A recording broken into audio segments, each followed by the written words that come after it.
मेरी लाज, मर्यादा और पतिव्रत धर्म की रक्षा हो। जय श्री कृष्ण। सनातन धर्म के अनुसार 5 पतिव्रता स्त्रियों में सबसे पहले जिस स्त्री का नाम आता है वो है माता अनुसुईया, जिन्होंने अपने पतिव्रत धर्म का पालन कर इस जगत में स्त्रियों के लिए एक उदाहरण पेश किया। पूर्व जन्म में कौन थी माता अनुसुईया?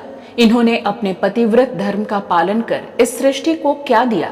क्यों त्रिदेव पत्नियों को भी माता अनुसुईया के सामने नतमस्तक होना पड़ा? बताएंगे और भी बहुत कुछ। आप बने रहिए हमारे साथ। आप देख रहे हैं धर्म रेखा। भारतवर्ष की महान महिलाओं में से एक माता अनुसुईया को 5 पतिव्रत स्त्रियों में प्रथम स्थान मिला है।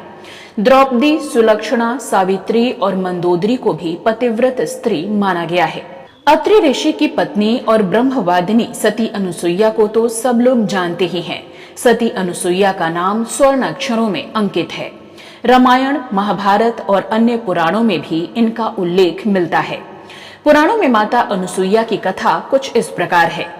जब नारद जी पृथ्वी का भ्रमण करते हुए माता लक्ष्मी, सरस्वती और पार्वती के पास पहुंचे और उन्हें अत्रि महामुनि की पत्नी अनुसुईया के असाधारण पतिव्रत के विषय में बताया, तो इन तीनों देवियों के मन में माता अनुसुईया के प्रति ईर्ष्या का जन्म होने लगा। तीनों देवियों ने सती अनुसुईया के पतिव्रता को खंडित करने के लिए अपने पतियों को उनके पास भेजने का निर्णय लिया। तब अपनी पत्नियों के विशेष आग्रह पर ब्रह्मा, विष्णु और महेश ने सती अनुसुईया के सतीत्व और ब्रह्म शक्ति की परख करने की सोची। त्रिदेव अनुसुईया के पास तब पहुंचे जब अत्रि ऋषि आश्रम से कहीं बाहर गए हुए थे। त्रिदेव साधु का वेश धारण कर अत्रि ऋषि के आश्रम में पहुंचे और भिक्षा मांगने लगे। तब अतिथि सत्कार की परंपरा के चलते सती अनुसुईया ने त्रिमूर्तियों का उचित रूप से स्वागत कर उन्हें भोजन के लिए निमंत्रित किया। लेकिन साधु के वेश में त्रिमूर्तियों ने एक स्वर में कहा, हे साध्वी, हम लोग तब तक आपका आतिथ्य स्वीकार नहीं करेंगे जब तक आप हमें नग्न होकर अपने गोद में बिठाकर भोजन नहीं कराती। ये बात सुनकर प्रथम तो देवी अनुसुईया अवाक रह गईं, किंतु आतिथ्य धर्म की महिमा का लोप न हो जाए इस दृष्टि से उन्होंने नारायण का ध्यान किया, अपने पति देव का स्मरण किया और इसे भगवान की लीला समझकर वो बोली, यदि मेरा पतिव्रत धर्म सत्य है तो ये तीनों साधु 6 मास के शिशु बन जाएं। इतना कहना ही था कि तीनों देव 6 मास के शिशु बनकर रुदन करने लगे। तब माता अनुसुईया ने उन्हें गोद में लेकर दुग्ध पान कराया। उसी समय कहीं से एक सफेद बैल आश्रम में पहुंचा। एक विशाल गरुड़ पंख फड़फड़ाते हुए आश्रम पर उड़ने लगा और एक राजहंस कमल को चोंच में लिए हुए आया और आकर द्वार पर उतर गया।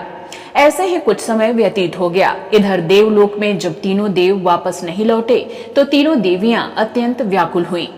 तब नारद जी आए और त्रिदेवों का संपूर्ण हाल कह सुनाया। तब उनकी बातों को सुनकर तीनों देवियां नारद जी के साथ अत्रि मुनि के आश्रम पहुंची।